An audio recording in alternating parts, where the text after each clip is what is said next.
they can't have Zoe's availability or lack of availability impact what they think could be the best avenues out of this rock and a hard place dog shit situation that they've built for themselves over the last few years. What have Bulls fans been most frustrated by over the last 3 years after first half of the 21-22 season goes swimmingly and Lonzo Ball and the way he plays on both ends of the floor is a big part of that? Inactivity after, transaction window after transaction window after transaction window, with AK refusing to acknowledge that this team that he assembled looked pretty good and worked pretty darn well, and Lonzo goes down and everything evaporates. Yeah. Because you can't ignore the inavailability of that player and just hope that he comes back. Yeah. That's what Bulls fans have been just absolutely going crazy over, saying, how can you watch these trade deadlines in off seasons past and keep running this back to the same result? So whatever happens with Lonzo's availability this upcoming season, they have bigger fish to fry, so to speak. Yeah. And they can't have banking on Lonzo being available and in their starting five come October be a part of the rest of their plans for this roster. No, not at all. And honestly, in that first year, I gave them a pass when they didn't make any moves about Lonzo's knee, because I think they knew as much about his knee as we did, because they were still talking about it like, oh, no, he'll be back this season. You know what I mean? He's coming back. So I gave them a pass on that, like, oh, y'all didn't really know what was going on, and how could you? The man had 3 surgeries. I get it. After that, though, you knew what was happening, and you still did nothing. So that's on you for being a dumbass. I'm just setting that over there to the side. So now you're putting yourself in this situation where even if you want to trade him, Matt, he's got to play. You've got to showcase him. You've got to put him on the floor. I saw TB17 bring up that Lonzo should be in the G League, and playing there for a full season.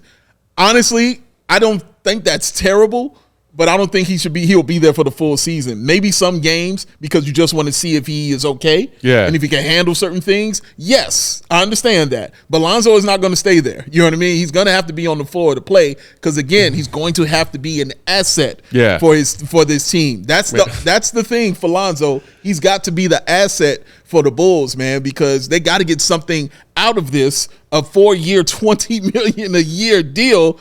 Just getting nothing out of it but 30-some odd games where you were the best team in the league. And I think any of the 29 other teams in the league would be way too afraid to give up any kind of value on their end for Lonzo in a trade before seeing him on a court. Yeah. Like playing in a game. Yeah, absolutely. Like, terrified. And that's why, I think even beyond that, if you see Lonzo play a handful of games, I still, if I were a front office exec of a different team, be hesitant to give up anything that I coveted on my draft cabinet, young player on my team, for a back half of season loaner on Lonzo on an expiring deal and not knowing when that knee might give out. Yeah, man. It's such a terrible situation for the organization, but it's one that they kind of put themselves in. Lonzo just wants to make sure he can play basketball. I don't think playing for the Bulls is on his big board list as far as this is going to be my future kind of thing. He just wants to know if he can play still. You know what I mean? If I can play still, my contract might be up. You guys might be getting rid of me, or I might walk and, hopefully there's another team. So this is a big year for him auditioning to other teams and showing them basketball. For the Bulls, again, this is the year to find out if you can get something for him. That is the key of this right here.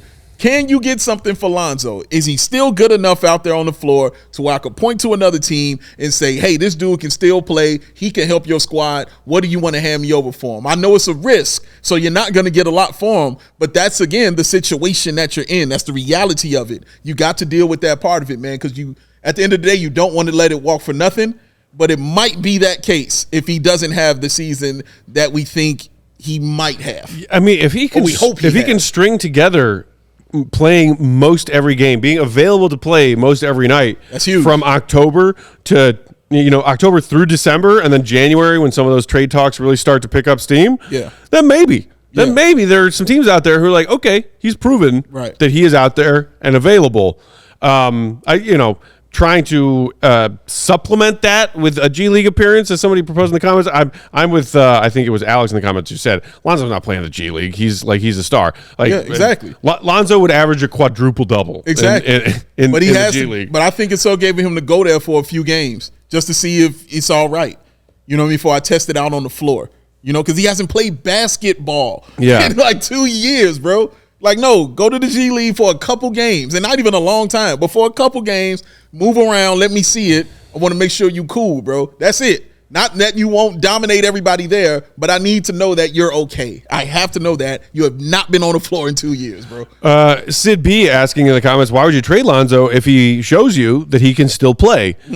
I mean, fair question, but then you're talking about signing Lonzo to a new contract. That part. After this 24-25 upcoming season. Yeah. And also we're talking about the other young guys who have grown into those roles since he has not been there. Kobe White and how he's grown. Ayo and how he's grown. What does that say about their growth if you're going to sign another point guard to your team? You know what I mean? Like, a couple of those guys don't deserve to go back to the bench like that. Yeah. I watched Ayo drop 30-plus in two games out here on the season, bro. Like, that's the issue the front office has right now. That's their issue. And so I like how this comment comes from someone in the comments called Optimistic Bulls Fan. Shout out. I highly doubt he plays much before getting hurt again. That's called way real. to be optimistic. Hey, it's real though. Saying this is uncharted territory, fellas. Yeah. Yes, it is. Correct. As we were talking about in the medical part of this conversation earlier. Yes. Have not seen a pro athlete, let alone an NBA player, pull off coming back from this specific kind of cartilage replacement surgery before. Correct. Which is why tends to be, as a Bulls fan, glass half empty, not have full kind of perspective on things. That is why I'm sitting here saying we cannot abide this front office penciling in Lonzo Ball starter Bulls game 1 24-25 season. Yeah, agreed. You have to have a different plan. Yes. Even if you're going to try out of the gate to play him, if he says he's healthy, the doctors say he's healthy, and he's showing you out on the court that he can get around, he can get up and down, and looks healthy, great. Maybe you're going to do that to try to build some sort of trade value on an expiring deal. Yeah. Great part two. All of that logically makes sense. You cannot, when you are AK and Eversley saying, all right, who's our starting five next season? Yeah. Lonzo Ball's name cannot be in one of those 5 lines. It cannot. I completely agree. We all silly like the mayor.